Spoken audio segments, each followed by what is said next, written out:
आज के इस अति विशिष्ट कार्यक्रम में हमारे मुख्यमंत्री, जो कि हमारे आज के मुख्य अतिथि भी हैं, उनका मैं बहुत बहुत स्वागत करता हूं, अभिनंदन करता हूं। जैसा कि आपको विदित है, माननीय मुख्यमंत्री जी ने वित्त मंत्री के तौर पर कुछ दिनों पहले ही अपना बजटीय भाषण पढ़ा था और बजट के कुछ प्रस्ताव रखे थे।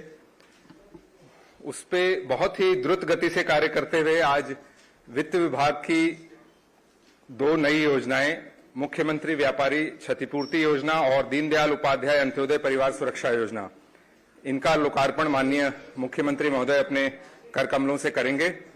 और जिस द्रुत गति से पूरे विभाग ने इसको असली जामा पहुंचाया है, कुछ दिनों पहले ही इसकी घोषणा हुई थी बजट में और आज इन योजनाओं का लोकार्पण माननीय मुख्यमंत्री जी स्वयं कर रहे हैं, तो उसके लिए निश्चय ही वित्त विभाग बहुत बहुत बधाई के पात्र हैं। कार्यक्रम को आगे बढ़ाते हुए मैं अनुरोध करूंगा अध्यक्ष हमारे व्यापारी कल्याण बोर्ड के श्री बालकृष्ण अग्रवाल जी से कि वो अपना स्वागत उद्बोधन दें।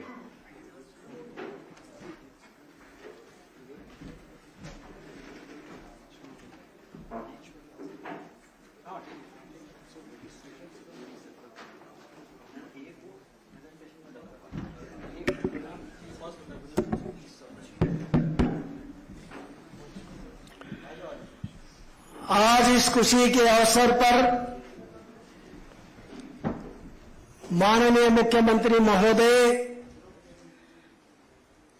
व्यापारियों के लिए क्या कुछ किया है, क्या कुछ करने जा रहे हैं, मित्रों, उसका आनंद लेने का वक्त है।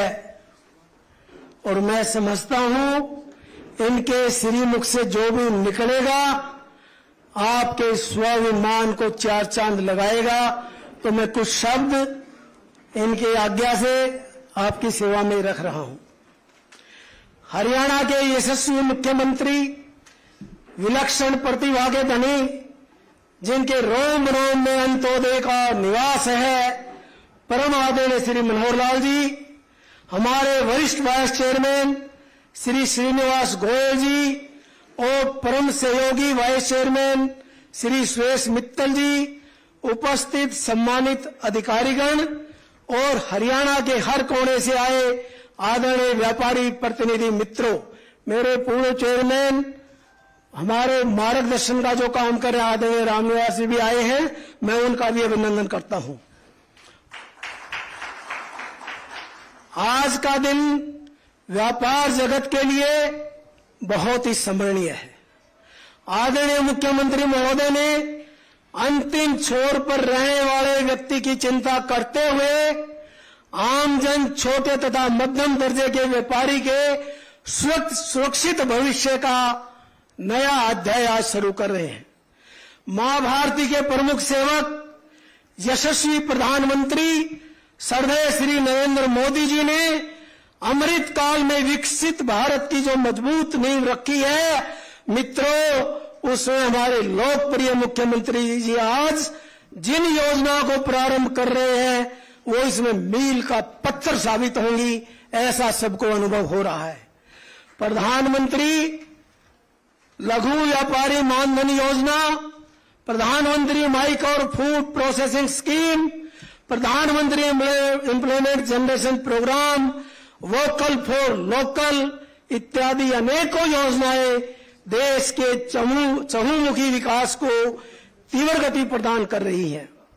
विश्व के बहुत से देशों की अर्थव्यवस्था जहां चरमरा रही है, उसमें भारत के सूक्ष्म, लघु और मध्यम उद्योग, फुटकर तथा मध्यम दर्जे का व्यापार अर्थव्यवस्था को संबल प्रदान कर रहा है।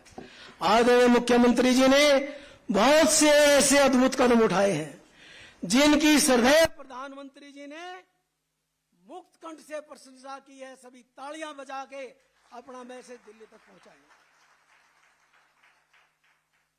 स्वामित्व योजना, परिवार पहचान पत्र इत्यादि कितनी ही बातें हैं, थोड़ा समय के अभाव में मैं नहीं उतना कह पाऊंगा। प्रदेश के आधारभूत ढांचे को मजबूती प्रदान कर रहे हैं। व्यापार जगत के लिए प्रदेश में ऐसा सुखद वातावरण बन रहा है कि आज जो फैक्ट है मैं बता रहा हूं मित्रों, दिल्ली क्षेत्र से व्यापारी समूह माननीय मुख्यमंत्री जी हरियाणा में अपने व्यापार एवं उद्योग को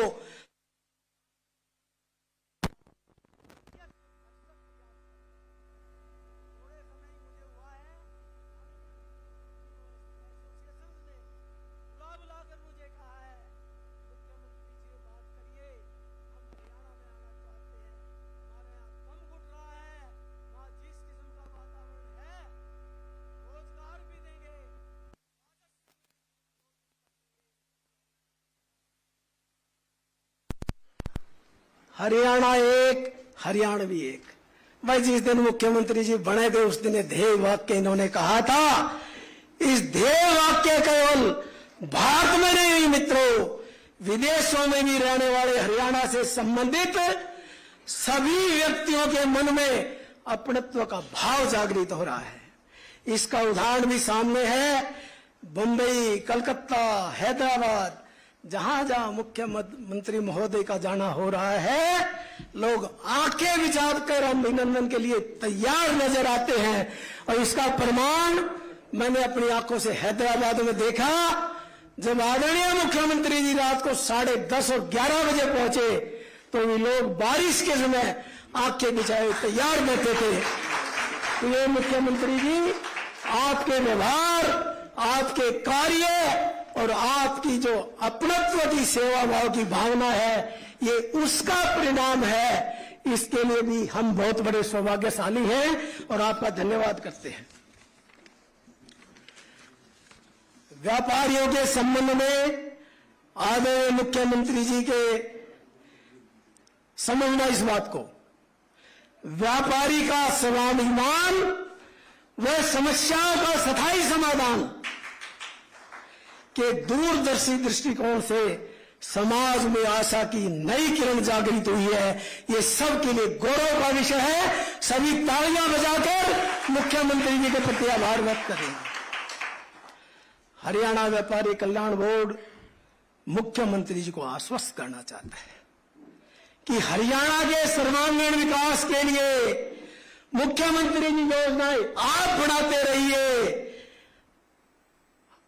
सेठ भामाशाह और जमनालाल बजाज के पचिन्हों पर चलते हुए समरसता का पर्याय, गौरव में अतीत का धनी व्यापारी समाज खजाने को लबालब भरने में अपना भगीरथ प्रयास करता रहेगा। करेंगे ना? बहुत ही संतोष का विषय है। आपके सेवा भावी दृष्टिकोण को समझते हुए हमारे आदरणीय अधिकारीगण भी अपने कर्तव्य की पालना तो कर ही रहे हैं, लेकिन अपने व्यवहार से प्रदेश में माननीय मुख्यमंत्री जी मधुर वातावरण बनाने का भी पूरा प्रयास कर रहे हैं। इसके लिए इनका भी मैं तहे दिल से पूरे प्रदेश के व्यापारियों की तरफ से धन्यवाद कर रहा हूं। पिछले दिनों मित्रों, पंचकुला के सेक्टर 9 की रेहड़ी मार्केट भीषण आग की चपेट में आकर सुहा हो गई। आदरणीय मुख्यमंत्री जी ने मौके पर पहुंचकर दुकानदारों के लिए तुरंत राहत राशि की घोषणा की और अब सभी 132 दुकानदारों को बहुत ही कम मूल्य में 13 लाख 15 लाख जैसा मुझे पता चला, कि मैं भी टच में था, मालिकाना हक दे दिया गया है। कर्तव्य हमें से आभार व्यक्त करिए, जिसमें सभी दुकानदारों का भविष्य तो सुरक्षित हुआ है, आज करोड़ों के मालिक भी बन गए हैं। 13-15 लाख की दुकानें अधिकारी वर्ग ने आपको ये समझाने के लिए कि मुख्यमंत्री जी ने किस उदार दिल से, किस मानवता के उससे परिवार के सदस्य के रूप में क्या सौगात दी है। 2 दुकानें 1,39,00,000 की, 1,54,00,000 की, कहां 13 लाख, कहां 1,40,00,000, 54 लाख। कल्पना करिए। और मैं उम्मीद करता हूं इतने उदार दिल हमारे आदरणीय मुख्यमंत्री जी पंचकुला के अंदर तो कुछ किया सो किया, पूरे हरियाणा में भी इस तरह की योजना का लाभ दे, सब लबालब हो जाएगा। सब आपको आने वाले बहुत लंबे समय तक याद रखेंगे। इस घटना में यदि मैं यहाँ पे माननीय हरियाणा विधानसभा के स्पीकर श्रीमान ज्ञानचंद गुप्ता जी का नाम नहीं लूंगा तो मेरी इसमें कोताही रहे। से जो वो बात कर रहे थे, मैं भी 3 दिन सोया नहीं था, तो उनकी वाणी से जो बात आ रही थी, उनके दुखित मन से जो बात आ रही थी, और जो उन्होंने आके अपनी तरफ से किया, वो भी लोगों की अंतःकरण में अमिट छाप छोड़ रहा है।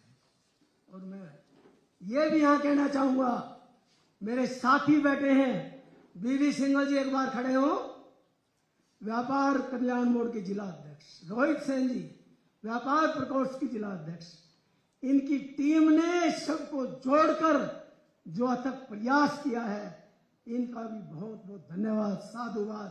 इसी तरह सब लोग अपने जिलों में करेंगे तो बहुत बड़ा अच्छा नजर आएगा। माननीय मुख्यमंत्री जी, हरियाणा व्यापारी कल्याण बोर्ड आज लॉन्च होने वाली योजनाओं के लिए पूरे देश के व्यापारियों की ओर से कर्तव्य भाव से आपका धन्यवाद करता है, और इसी आशा और विश्वास के साथ कि आपका वर्धस्त भविष्य में भी पूर्ववत बना रहेगा।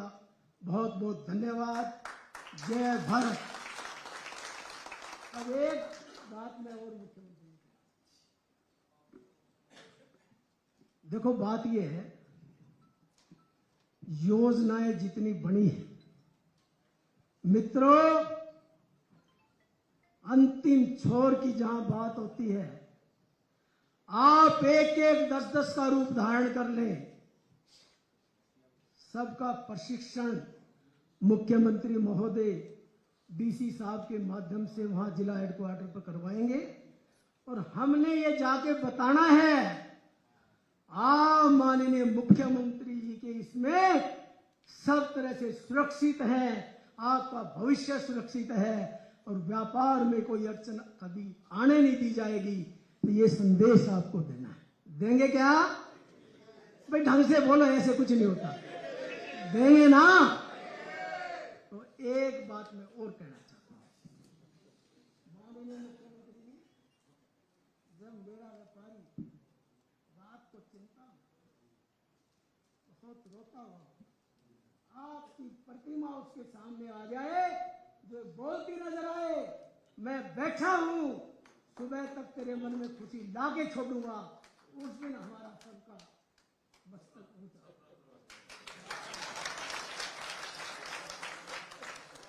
हो जाएगा ना? तो ये कैसे होगा? अरे इतना ही तो करना है भाई, किस बात की चिंता है? बैठे हैं ना मुख्यमंत्री जी। अरे कबीर कुटीर बना दी तो इसमें तो कोई भी आएगा वो सम्मान से जाएगा। आज आपको चित्र भोजन मिला, आदर से मिला कि नहीं मिला?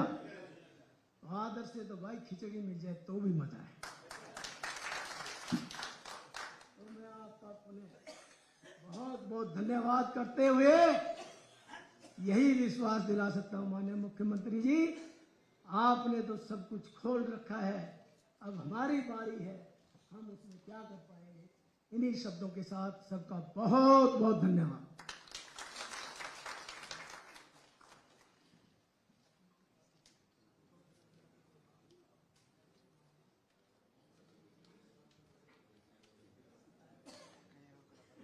अब मैं माननीय वित्त सचिव महोदय से अनुरोध करूंगा कि आज की जो 2 जन कल्याणकारी योजनाएं जिनका लोकार्पण माननीय मुख्यमंत्री जी द्वारा किया जाना है, उसके बारे में एक प्रस्तुतिकरण हमें दें।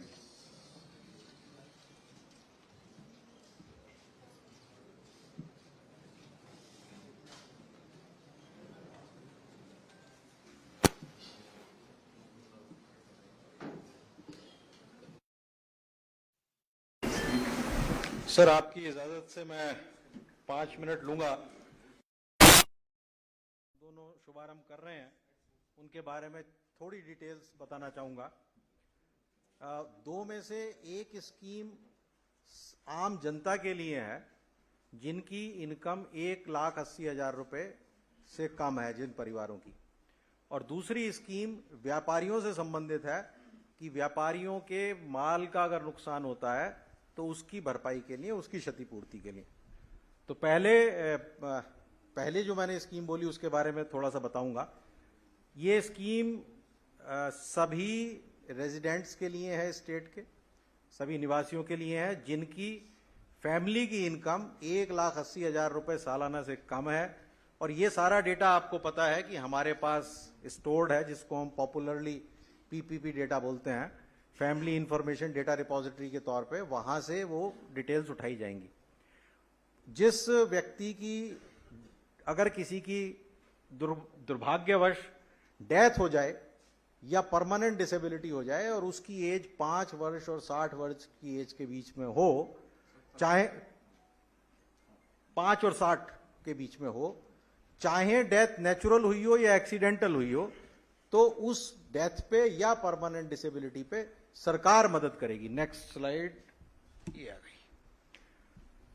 मुझे ध्यान नहीं रहा कि स्लाइड भी मैंने ही बदलनी है। ये काम जनरली, इसमें आप देखेंगे कि असिस्टेंस जो है वो एज के साथ वेरी करती है।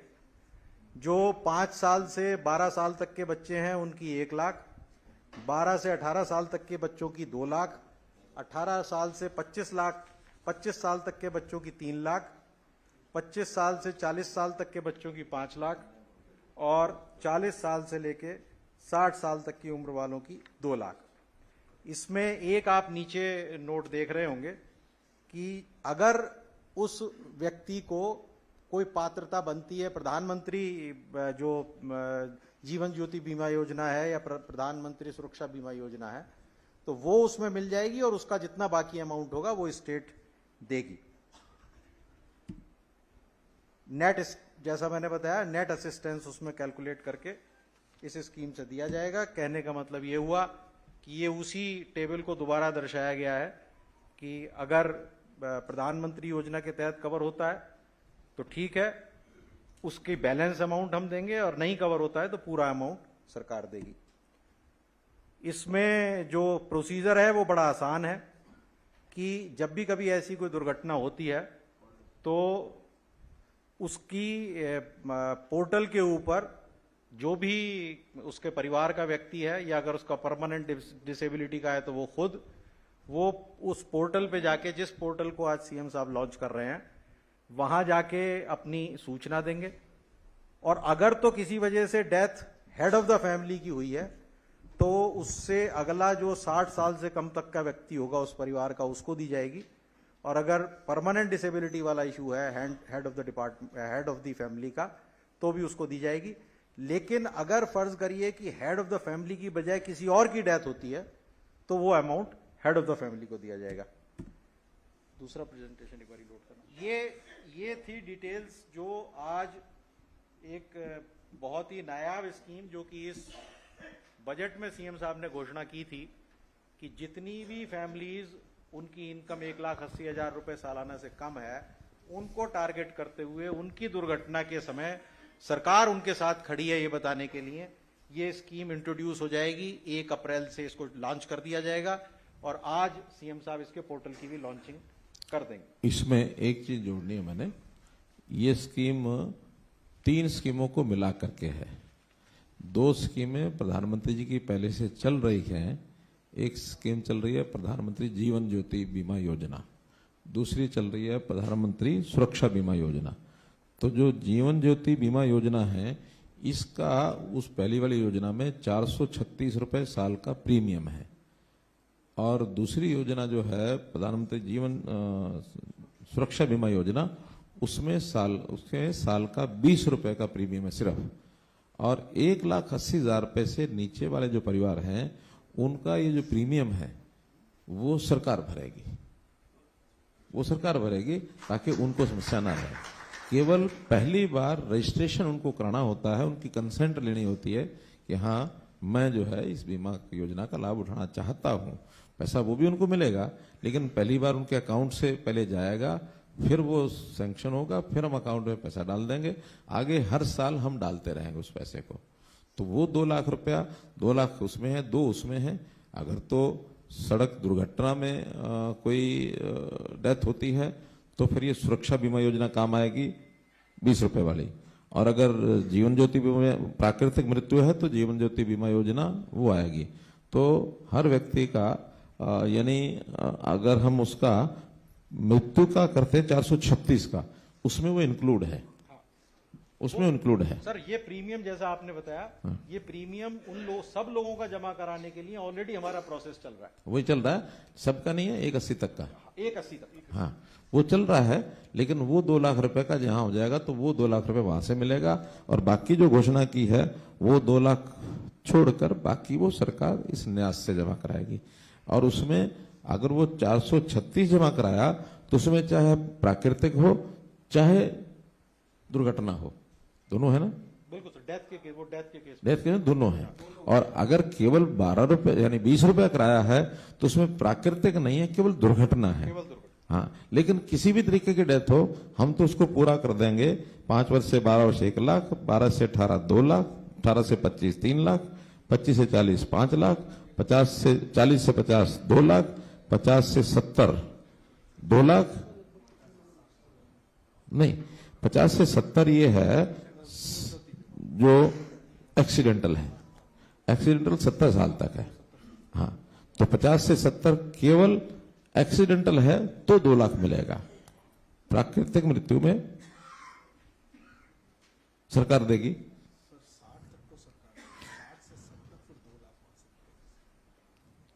चलो और बारीक कर लेना इसमें, लेकिन 60 तक तो सबको मिलेगा ही मिलेगा। 70 जो है लेकिन मिलेगा, वो सेंटर की स्कीम का पार्ट है। नहीं वही पैसा तो हम भर ही रहे हैं ना, तो सरकार का ही है। हाँ। जब पैसा हम दे रहे हैं तो हमारी तरफ से ही हो गया वो। और उसमें भी अगर प्राकृतिक मृत्यु है तो हम अपने अकाउंट में से देंगे, और एक्सीडेंटल है तो उस अकाउंट में से आएगा।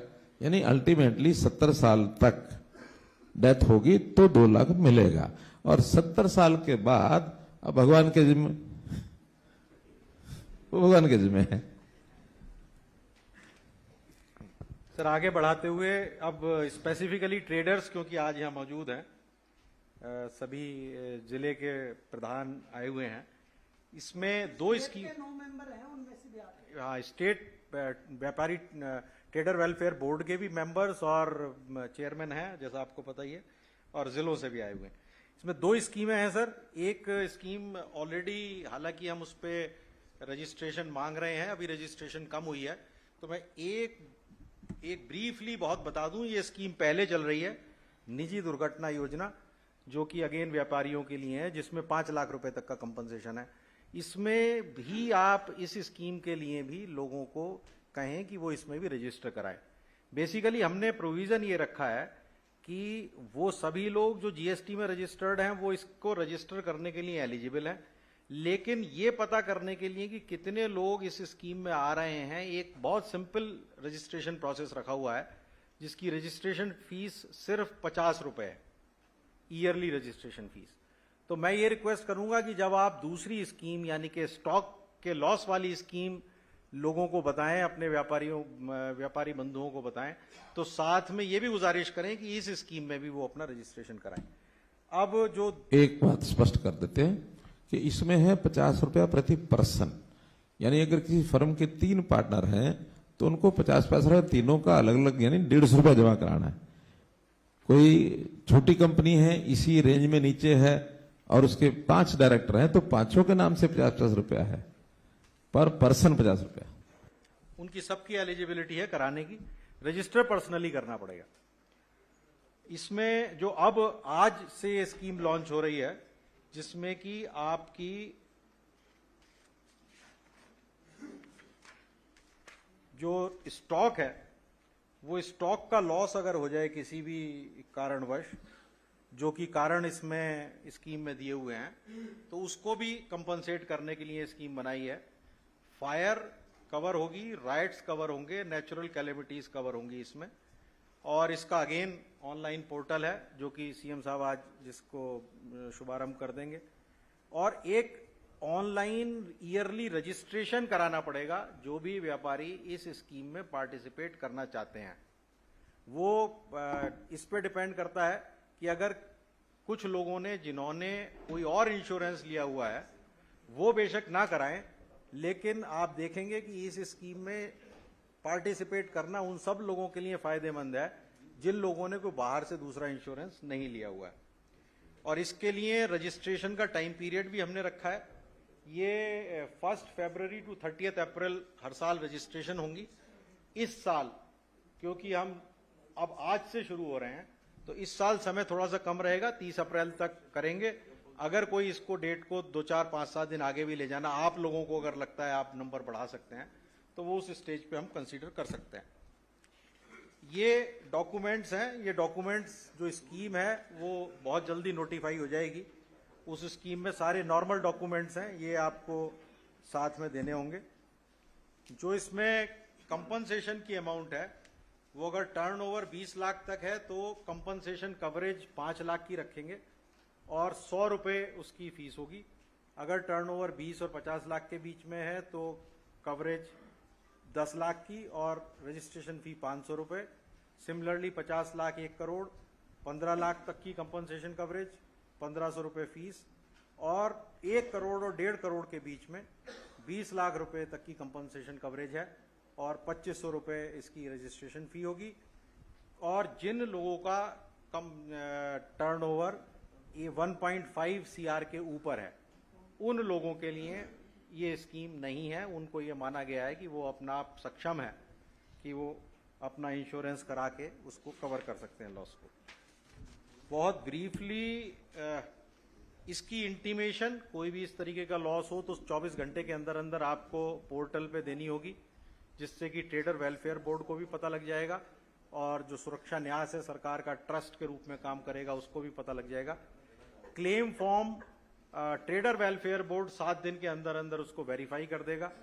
उसके बाद सर्वेयर को नियुक्त कर देगा ट्रस्ट और वो सर्वेयर 2 दिन के अंदर अंदर उस क्लेम फॉर्म को रिसीव करके जो उसने सर्वे करना है वो सर्वे वगैरह करके और फाइनल सर्वे रिपोर्ट के लिए हमने उसको 3 हफ्ते का समय दिया, 21 दिन में सबमिट कर देगा। और उसके बाद सुरक्षा न्यास जो कि ट्रस्ट के रूप में काम करेगा, हरियाणा सरकार का ही है अगेन, वो उस फाइनल सर्वे रिपोर्ट के आने के 1 महीने के अंदर अंदर उसका भुगतान करेगा और डायरेक्टली जो बेनिफिशियरी है उसके अकाउंट में ये पैसा जाएगा। ये बाय एंड लार्ज इस स्कीम की डिटेल्स हैं। और क्वेश्चन आंसर इनके आपने कुछ रखे हुए सर? दो चीजें क्लियर करता हूं अनुराग जी। एक चीज तो ये जो रजिस्ट्रेशन का पैसा रखा गया है कुल मिला के तो एक प्रकार का ये प्रीमियम ही है और ये प्राय जो जनरल इंश्योरेंस कंपनीज का प्रीमियम है उससे लगभग आधा है, क्योंकि अल्टीमेटली तो एक ट्रस्ट है, उस ट्रस्ट में ये पैसा आएगा, उसी में से नुकसान होगा तो जाएगा। ट्रस्ट का कोई मोटिव प्रॉफिट कमाना नहीं है, कुछ कम पड़ेगा तो सरकार डाल देगी, लेकिन उसमें सबसे इकट्ठा होगा और क्षतिपूर्ति कर दी जाएगी। दूसरा इसमें है रजिस्ट्रेशन जो है अनुराग जी, रजिस्ट्रेशन 40 लाख से नीचे जिसका टर्नओवर है उसको रजिस्ट्रेशन अनिवार्य नहीं है, लेकिन रजिस्ट्रेशन कराना चाहिए। बहुत लोगों ने उससे नीचे रजिस्ट्रेशन कराया है, वो कंपोजिट स्कीम में आ सकते हैं 1% वाली स्कीम में, और जिनको इसका लाभ लेना है उनको तो रजिस्ट्रेशन करना ही होगा। रजिस्ट्रेशन की लोअर लिमिट कोई नहीं है, अगर वो 5 लाख रुपया टर्नओवर वाला व्यक्ति भी रजिस्ट्रेशन करना चाहे तो करा सकता है, ठीक है ना सर? बिल्कुल, मैं एक बात इसमें ऐड कर दूं सर, सबकी जानकारी के लिए। हरियाणा में आज के दिन जो रजिस्ट्रेशन है उसका 62% इस लिमिट के नीचे है, यानी 40 साल से नीचे, 40 लाख से नीचे वो लोग हैं जो कि जिनको मैंडेटरी नहीं है रजिस्टर करना और उन्होंने फिर भी 62%। कई लाभ होते हैं उसके, यानी जो रजिस्टर्ड होता है वास्तव में गवर्नमेंट की सप्लाईज बहुत होती हैं, चाहे सेंट्रल गवर्नमेंट की, पीएसयूज की, हरियाणा स्टेट की, वो सप्लाई केवल रजिस्टर्ड डीलर से ही हो सकती है। इसलिए उनको तो अपना माल बेचना है और रजिस्ट्रेशन में कुछ लगता नहीं है, रजिस्ट्रेशन कराना है, फॉर्मेलिटी थोड़ी पूरी करनी है, वो फिर उस माल को सरकारी महकमों को भी बेचने के लिए उसकी एलिजिबिलिटी बन जाती है। इसलिए हम व्यापारियों को कहें रजिस्ट्रेशन का कोई अलग खर्चा तो है नहीं, क्या है कोई? बस वो रजिस्ट्रेशन फी है सर, नहीं, वो तो है बीमे के लिए, उतना ही वहां और नहीं है ना। जीएसटी रजिस्ट्रेशन में कोई भी पैसा नहीं लगता। यहां बीमा कवर करने के लिए सिर्फ छोटे व्यापारी को 100 रुपया देना है साल का, इससे ज्यादा नहीं देना। तो इसलिए प्रोत्साहन करके ज्यादा लोगों को रजिस्ट्रेशन कवर में लाना चाहिए। सर एक चीज सर मैं बताना भूल गया, ये स्कीम एक बारी अगर आप लोगों को याद हो तो हमने सरकार के तौर पे अगेन बीमे के तौर पे शुरू की थी। अनफॉर्चुनेटली उस स्कीम में लोगों ने फायदा नहीं उठाया। रिजल्ट ये निकला कि जितना हमने प्रीमियम बीमा कंपनी को दिया उसका बहुत छोटा सा पोर्शन लोग क्लेम कर पाए। तो आप सब लोगों से अनुरोध है कि इसमें अपने अपने डिस्ट्रिक्ट्स में जाके बाकायदा मीटिंग्स करें और मीटिंग्स करके लोगों को प्रोत्साहित करें कि इसमें ज्वाइन करें।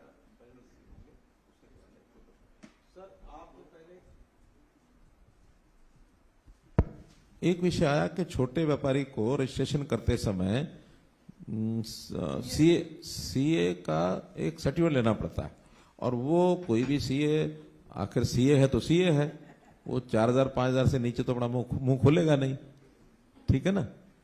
तो इसमें 20 लाख रुपए से नीचे का कोई व्यापारी अगर रजिस्ट्रेशन करना चाहता है और वो अपना सीए सर्टिफिकेट उसको चाहिए, तो हम गवर्नमेंट एम्पैनल्ड सीएस की लिस्ट जारी कर देंगे और उससे कराएंगे। उसका कोई पैसा नहीं देना, वो पैसा उसका जो लमसम देना होगा वो हमारा डिपार्टमेंट देगा, इसी योजना में से देगा। 1 मिनट में फैसला किया सीएम साहब ने। अरे जबरदस्त तालियां बजाओ, इससे क्या होगा?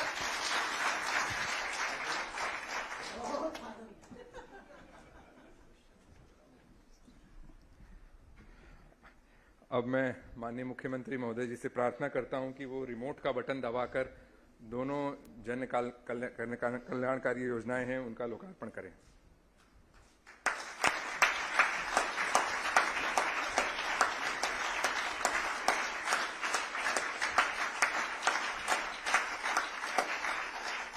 अब मैं माननीय मुख्यमंत्री महोदय जी से उनके उद्बोधन के लिए प्रार्थना करता हूं।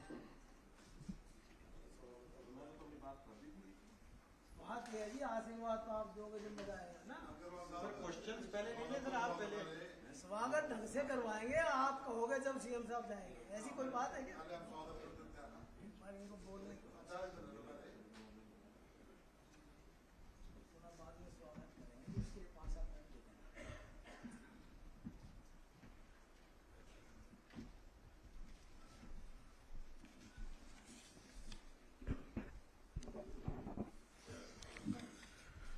बहुत ही आज एक सुंदर अवसर है जब हरियाणा के व्यापारी वर्ग को यहाँ इन 2 योजनाओं का लॉन्च करने के लिए यहाँ बुलाया गया है। मंच पर विराजमान हमारे हरियाणा व्यापारी कल्याण बोर्ड के अध्यक्ष जो इस वर्ष जिनकी नियुक्ति हुई है, हमारे बहुत ही पुराने साथी हैं बालकिशन जी। उपाध्यक्ष हरियाणा व्यापारी कल्याण बोर्ड के हमारे श्री श्रीनिवास जी गोयल बैठे, वो कुलाना निवासी हैं, बहुत ही पुराने साथी हैं हमारे ये। और दूसरे उपाध्यक्ष हैं श्री सुरेश मित्तल जी, ये भी हमारे पुराने साथी हैं, ये दूसरे उपाध्यक्ष हैं। पूर्व अध्यक्ष रामनिवास जी, ये भी इस टर्म से पहले अध्यक्ष रहे हैं। मंच पर विराजमान प्रिंसिपल सेक्रेटरी श्री उमाशंकर जी, वित्त सचिव अनुराग रस्तोगी जी, हमारे बीच में अन्य सभी अधिकारीगण उपस्थित, हरियाणा के कोने कोने से आए हुए हमारे सभी व्यापारी बंधुगण। 2 योजनाएं आपके सामने रखी हैं। वास्तव में तो चूंकि एक सिस्टम में से हम चलते हैं, लगातार वर्ष भर अपनी योजना से काम करते रहते हैं, लेकिन योजना में काम करते करते कभी कभी कठिनाइयों का सामना करना पड़ता है। कभी आकस्मिक कोई दुर्घटना हो गई, आकस्मिक कोई ऐसा कारण बन गया जिससे हमारे चलते चलाते व्यापार में कोई नुकसान हो गया, जान को जोखिम हो गया। तो इस क्षतिपूर्तियों को करने के लिए विभिन्न प्रकार की योजनाएं दुनिया भर में हैं। ये एक प्रकार की सामाजिक सुरक्षा ये होती है कि हर किसी का जीवन सुरक्षित हो। तो सुरक्षित करने के लिए आकस्मिक कोई नुकसान होता है, उसके लिए आपसी सहयोग से मिलकर के योजनाएं बनानी चाहिए। तो इसमें सभी लोग मिलकर के जो योजनाएं बनाते हैं वो योजनाएं ऐसी होती हैं कि आने वाले समय का, भविष्य का कुछ भरोसा नहीं होता। उस समय की कोई बात अनहोनी ना हो जाए तो सब मिलकर के कोई ना कोई एक निधि इकट्ठी कर लें और उस निधि के बाद जिसका नुकसान हो उसको वो दे दिया जाए। एक प्रकार का ये सहकारिता का सिस्टम है, कोऑपरेटिव सिस्टम है। इसको बीमा कंपनी, जीवन बीमा कंपनी, हम कुछ भी कह लें, उस योजना के अलग अलग प्रकार करते हुए हमने एक न्यास बना दिया कि हरियाणा सरकार का एक न्यास रहेगा। उस न्यास में कुछ कलेक्शन जो बेनिफिशियरीज हैं जिनको लाभ मिलना है उनका एडवांस एक प्रीमियम थोड़ा सा लेकर के डाल दिया जाए, कुछ पैसा सरकार का डाल दिया जाए, मिली जुली योजनाएं बनाएं। और खास करके ये योजनाएं जो थोड़ा सा अपने व्यापार में या आर्थिक स्थिति के नाते से बड़ों से थोड़ा नीचे हैं, कमजोर हैं, छोटा व्यापारी है, उसके लिए बहुत आवश्यक है। बड़ा व्यापारी शायद उसकी हड्डी सहन कर लेगी, उसकी इतनी ताकत है, वो एक जगह नहीं 10 जगह काम करता है, कहीं एक जगह नुकसान हो गया तो बाकी जगह से उसकी पूर्ति वो कर लेगा। लेकिन जिसका एक ही काम है उसी में नुकसान हो गया तो उसके लिए तो बहुत मुश्किल हो जाती है, रातों रात खत्म हो जाता है। जैसा बालकृष्ण जी कह रहे थे कि रात को वो चिंतित होता है, उसको पता नहीं सवेरे तक क्या हो जाए। हम अपने मार्केट में, दुकान में ताला लगा के आते हैं, सवेरे उठने से पहले कोई उल्टा सीधा समाचार मिल जाता है। तो ऐसे अवसर पर कोई तो चिंता करने वाला हो।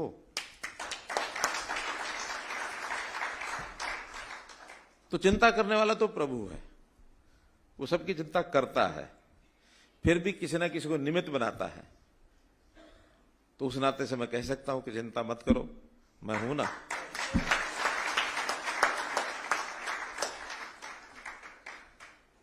और मुझे भी अपने पास से कुछ नहीं करना, पूरा प्रदेश है, इस पूरे प्रदेश में सब लोग मिल करके, प्रधानमंत्री जी ने कहा सबका साथ, सबका विकास, सबका विश्वास, सबका प्रयास, सब मिल करके करेंगे। और मिलके करने में भूमिका जो है व्यापारी की बहुत बड़ी भूमिका है, छोटी भूमिका नहीं है। व्यापारी को सरकार का भामाशाह ये कहा गया है। सरकार के लिए व्यापारी धन कुबेर है, जनता और सरकार के बीच में एक माध्यम है, पैसा इकट्ठा करना होता है। तो या तो सरकारी एजेंसी को लगाया, जाओ भाई सबसे पैसा इकट्ठा करो, बहुत बड़ा सिस्टम बन जाता वो। या फिर व्यापारी वर्ग है कि जो सिस्टम में से कहीं से सामान लेके आता है कीमत से और कीमत पर आगे दे देता है, सरकार कहता है भाई थोड़ा सा इतना हमारा भी इकट्ठा करके दे देना। यही तो कहते हैं, माल आप खरीद के लाते हो, 100 रुपए का लेके आते हो, 5 रुपया 10 रुपया अपना प्रॉफिट जोड़ते हो, हम कहते हैं भैया 12, 15, 18 हमारा भी जोड़ लो। तो यही करते हो, आप लेके उसको आगे दे देते हो। सिस्टम बना हुआ है जीएसटी। तो इस जीएसटी का भी हरियाणा के व्यापारी ने बहुत ही कमाल किया हुआ है। वैसे तो जीएसटी एक जब से शुरू हुआ बहुत इसका विरोध हुआ, जगह जगह जाके हमने भी समझाया, भाषण दिए, जो नाराज व्यापारी थे उनको मनाया। एक बड़ा अंतर देखा उस समय, जो थोड़ा बड़ी आयु का व्यापारी था, पुराना था, उसको बड़ी तकलीफ थी, नए को समझ नहीं थी। हम समझाते थे बहुत अच्छा है, और उसके बाद पुराने ने भी सारा हिसाब किताब छोड़ के नए अपने बेटों को, बच्चों को, साथियों को दे दिया, भैया अब ये नया सिस्टम है आप संभालो। और आज नया व्यापारी है वो इतना खुश है इससे, बहुत खुश है। वो कहते हैं जान छुड़ा दी 2 भैयों की। एक भैया रात को लिखते थे, एक भैया मुनीम आता था वो दिन को लिखता था, दिन वाली वो लिखता था, कोई आके देखेगा दिखा देंगे। रात वाली या तो उस व्यापारी को पता होती थी या उसकी पत्नी को पता होती थी, किसी को पता ही नहीं होता था। 2 नंबर की पर्चियां जेब में डाल के ले जाते थे, अगले दिन वो पर्ची लाते थे, विश्वास पात्र नौकर को देते थे, जाओ ये फलाने से ले आइए 5000 की पर्ची, पैसे लेके आ जाए। मुझे थोड़ी जानकारियां क्यों हैं ये मैं आपको बता देता हूं, मैंने 72 से लेकर के 80 तक व्यापार किया, दुकान किया कपड़े की। और एक घटना सुनाता हूं। अच्छा चलो लाइव है, कोई बात नहीं। देखिए ये सब करते थे, आज कोई नहीं करता। उस समय ये सारा काम 2 नंबर की पर्चियों पर चलता था और 5-7 पर्चियां हमारी जेब में भी रहती थी। एक दिन बस में चढ़ते हुए किसी एक जेब कतरे ने जेब काट ली और वो बटुआ भी चला गया, वो पर्चियां भी चली गई, सब चला गया। तो हमें चिंता हुई। अब चिंता बटुए में कोई 200-400-500 रुपए उसकी नहीं थी, चिंता वो 4-5 पर्चियों की थी।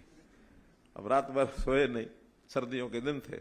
सवेरे सवेरे उठ के बस में बैठ करके मैं जिस जगह, क्योंकि जब मैं बस में चढ़ा उस समय कटी, तो ध्यान में आया कि हाँ इस जगह पर कटी है। तो दिमाग ने काम किया, थोड़ा उस जगह उतर के मैं उस रूट के ऊपर कोई आधा किलोमीटर 1 किलोमीटर पैदल चल के मैंने देखता हूं, और पैदल चलते चलते एक साइड में किनारे पर वो पर्चियां मिल गई कि वो किसी और के काम की तो थी नहीं ना। जिसने पैसे निकाले उसको तो, जो बटुए में पैसे थे उसका मतलब था, उसको पर्चियां क्या लेने देनी थी। तो मेरा कहने का मतलब इन चीजों को ठीक करने में अब उस समय समझ नहीं थी, आज हमको समझ है कि नहीं, व्यापार भी या और भी सारी चीजें इतनी शुद्ध होनी चाहिए कि रात को आराम से नींद आ जाए। तो जीएसटी का जो विरोध हुआ था 6 महीने साल भर विरोध चला। 2016-17 में कब शुरू हुआ था? 17-18 में, 1 जुलाई 17। लेकिन उस 1 साल के बाद वो धीरे धीरे दबते दबते दबते सारा विरोध समाप्त हो गया और आज लोग प्रसन्न हैं, खुश होकर के जीएसटी जमा कराते हैं। देश ने रिकॉर्ड तोड़ा।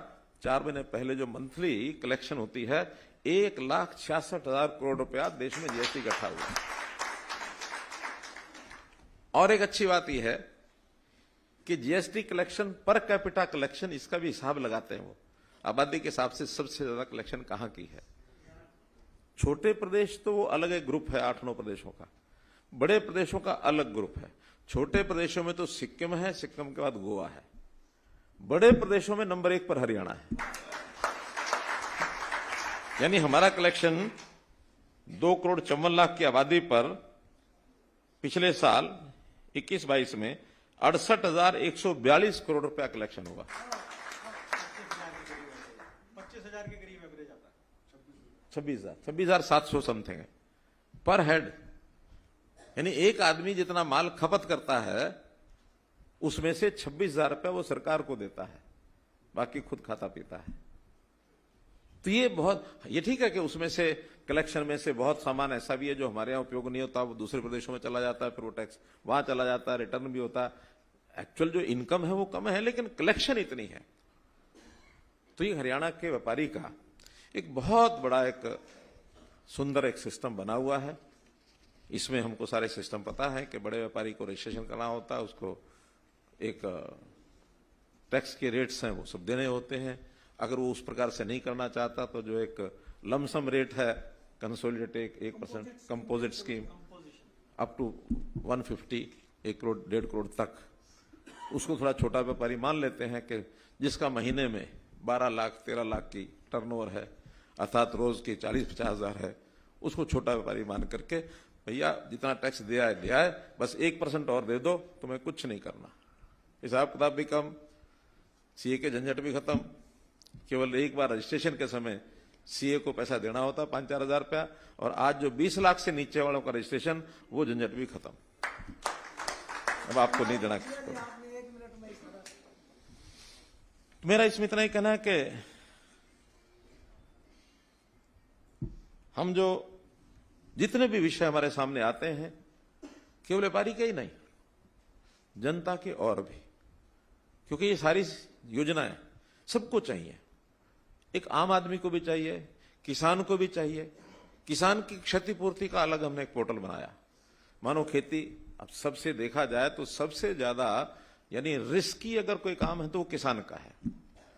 किसान की खेती खुली हवा में, आकाश के नीचे पड़ी है।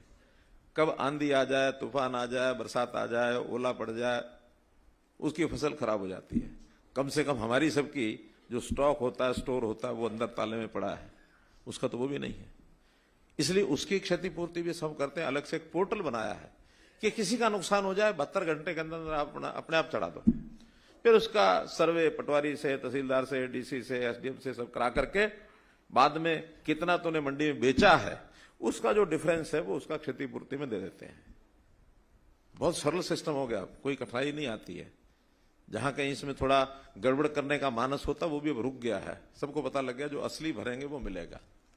लेकिन अभी भी बहुत से वर्ग ऐसे हैं जिनका कोई माली नुकसान होता है तो उसके अंदर थोड़ा अभी कमी है। जैसे बहुत छोटा रेडी खोमचे वाला आदमी है, अब उसका जीएसटी नंबर तो है नहीं, ना वो रजिस्टर करेगा, 10-20 हजार रुपए का सामान लगाता है तो 10 बेर कर सकता है वो, ऐसा नहीं कि नहीं कर सकता। लेकिन फिर भी बड़ी कठिनाई उसके लिए भी है, हम संभालने में भी बड़ी दिक्कत आएगी। हर रेडी खोमचे वाले का कैसे हिसाब रखेंगे? तो हम एक योजना उसके लिए भी लेके आएंगे कि जो रेडी खोमचे वाला है उसके सामान के नुकसान होता है वो भी भरपाई करें। बहुत जल्दी उसकी योजना लेके आएंगे। जहां तक सेक्टर 9 की मार्केट का जिक्र किया, वहां तो 132 ऐसे खोखे वाले थे जिनका सब रातों रात नाश हो गया, नुकसान हो गया। हमने अगले दिन जाते ही पहले तो उनके घर को कुछ ना कुछ देकर के राहत दी कि उनके घर का एक महीने का खर्चा तो चल जाए, एक 20-25 हजार रुपया घर में चला जाए। फिर बाद में तुरंत डिपार्टमेंट को, एचएसपीपी को बुला करके उनकी जमीन उनको अलॉट कराई, उनसे बहुत सस्ते पैसे में उनको दिया। और न केवल 9 मार्केट में, आप बैठे हैं बीपी अग्रवाल, 3 और मार्केटें जो ठीक ठाक थी उनको भी दे दिए, 4 मार्केट में दिए। और उसके बाद फिर सारे हरियाणा में कर दी कि इस प्रकार की कोई मार्केट कहीं है और वो सरकारी जमीन पर है तो हम उसको थोड़ा पैसा ले करके और उसको दे देंगे ताकि उसकी दुकान पक्की हो जाए। अभी पीछे एक विषय आया कि अर्बन लोकल बॉडीज की पुराने समय में, खास करके आजादी के बाद बहुत से लोग आए, उन्होंने अपना कोई खोखा बना लिया, कहीं पटेदारी पर जगह ले ली, कहीं लीज पर ले ली और वो दुकानें छोटे मोटे खोखे खोखे रख लिए। धीरे धीरे वहां दुकान भी बना ली। अब इतने साल हो गए हैं, 70 साल के बाद भी दुकान वो छोड़ सकते नहीं, क्योंकि रोजी रोटी का विषय है। कुछ लोगों ने दुकानें आगे दूसरों को भी दे दी पगड़ी पर। आखिर पगड़ियों पर ये सारे विषय चलते हैं जैसे किराएदार देते हैं। तो उस नाते से ध्यान में आया कि क्यों नहीं इनकी मलकियत इनको दे दी जाए। 20 साल से पुराना अगर किसी का विधिवत लीगल कब्जा है, कोई उसके पास रसीद है, पर्ची है, कुछ भी है, तो उससे एक रेट तय कर दिया कि इस रेट के हिसाब से पैसा जमा करो और रजिस्ट्री करा लो। हजारों केस ऐसे आ गए हैं, कुछ तो हो भी गए हैं। मोहित जी कितने हुए हैं? 800, 2000 एप्लीकेशन आ गई है, तो उसमें से 1200 प्रोसेस में, 800 हो गए हैं। प्रोसेस में कुछ कागजी कार्रवाई और कहीं कहीं गड़बड़े क्या हुई। हमारे सरकारी जो डिपार्टमेंट है ना, वो भी बड़े मजेदार हैं, जैसे काम करते हैं। शहरों में जमीन तो अलग अलग विभाग की होती है, तो वहां क्या पीडब्ल्यूडी की जमीन है, इरिगेशन की है, किसी ने खोखा वहां लगाया और वो म्यूनिसिपैलिटी में गया, जी हम जो ये लगाए बैठे हैं जरा हमारी पर्ची काट दो। जमीन पीडब्ल्यूडी की, इरिगेशन की, किराया चढ़ा दिया यूएलबी ने और यूएलबी के नाम से किराया खाए जा रहे हैं। आज जब रजिस्ट्री कराने लगे तो कहते हैं जी तो हमारे नाम ही नहीं है। अब यूएलबी वाले पकड़े गए। तब जाके हमने चीफ सेक्रेटरी कहा कि भी शहर के अंदर इस पॉलिसी को सारे डिपार्टमेंट जितनी जमीनें सबकी हैं सब अडॉप्ट कर लें, सब इस हिसाब से दे दें। तो मित्रों, आज आपको मैं इस विषय पर बहुत बहुत बधाई देना चाहता हूं। और जो 2 स्कीमें शुरू की गई हैं, नाम इसका एक का तो बहुत बड़ा सा रखा है, दीनदयाल उपाध्याय अंत्योदय परिवार सुरक्षा योजना। शायद कोई याद रखे ना रखे, लेकिन मुझे बैठे बैठे ध्यान में आया कि दयाल उपाध्याय, तो ये दयालु बन जाता है, सार्थक नाम है कि नहीं? तो ये दयालु योजना, जिसमें हम 5 वर्ष से 12 वर्ष तक 1 लाख रुपया, 12 से लेकर 18 वर्ष तक 2 लाख रुपया, 18 से आगे जो भी योजना बनाई है, उस योजना का नाम दयालु योजना रहेगा। इसको इसी ढंग से उल्लेख करें, ठीक है? और दूसरी योजना, उसको संक्षेप में नाम है क्षतिपूर्ति योजना। उस क्षतिपूर्ति योजना का दायरा कैसे कैसे बढ़ाएंगे वो धीरे धीरे आप लोगों को पता लग जाएगा। और बाकी सारी स्कीम का जो विवरण है वो सब बता दिया है। इसमें हमारे जो रजिस्टर्ड लोग हैं, जैसा बताया कि 60,000 लोग, 60% लोग तो जो 40 लाख से नीचे का रजिस्ट्रेशन है, एक बहुत बड़ा अच्छा, क्योंकि प्रधानमंत्री जी ने एक बार हमको कहा था कि देखिए रजिस्ट्रेशन में किसी को नुकसान होने वाला नहीं है, कुछ लाभ ही होगा, छोटे बड़े सबका रजिस्ट्रेशन कराओ ताकि आगे चल करके उनको बड़े होने का मौका मिलेगा। और जब वो 40 लाख से बढ़ जाएंगे तो उनको अचानक कोई दिक्कत नहीं आएगी, 40 लाख 50 हो गया, 60 हो गया, हर किसी इच्छा करेगी मैं ज्यादा बढ़ूं आगे। टैक्स देने में किसी को कोई संकोच नहीं होता। टैक्स देने का संकोच एक ही समय होता है कि जब मैं टैक्स दे रहा हूं, मेरा पड़ोसी टैक्स नहीं दे रहा, उस समय तकलीफ होती है, फिर उसका माल बिकता, मेरा नहीं बिकता, यही होता ना। और अगर सब देने लग जाए तो फिर भैया चाहे वो 10% हो, चाहे 12 हो, चाहे 25 हो, सभी दे रहे हैं तो खर्चाते मालते पैना हो गया ना। चलिए, एक विषय शायद इस योजना में कहीं आया नहीं है कि ये जो बीमा है, ये बीमा जो पहले से बीमित फर्में हैं या जो संस्थान है, उसको बीमा नहीं कराना है और ना उसको उपयोगी होगा, क्योंकि बीमा एक ही जगह से मिलेगा। और जो लोग लोन लेकर के अपना कहीं ना कहीं से काम चलाते हैं, उनका बीमा पहले से बैंक कराता है, उनको नहीं कराना इसमें, वरना कहीं कहेंगे लो जी हमने तो इसलिए करा दिया था, उधर से ही मिलेगा, इधर से ही मिलेगा, दो जगह से नहीं मिलेगा। बाकी जो बातें हैं सारी हमारे अनुराग रस्तोगी जी ने बताई हैं। मैं आपको इस अवसर पर बहुत ही शुभकामना देता हूं। इसी प्रकार से आप बढ़ें, कभी भी किसी प्रकार की कोई कठिनाई आए तो आप अपने जो हरियाणा व्यापारी कल्याण बोर्ड जो है, इनके अध्यक्ष हैं, इनके उपाध्यक्ष हैं और जो मेंबर्स हैं, किसी के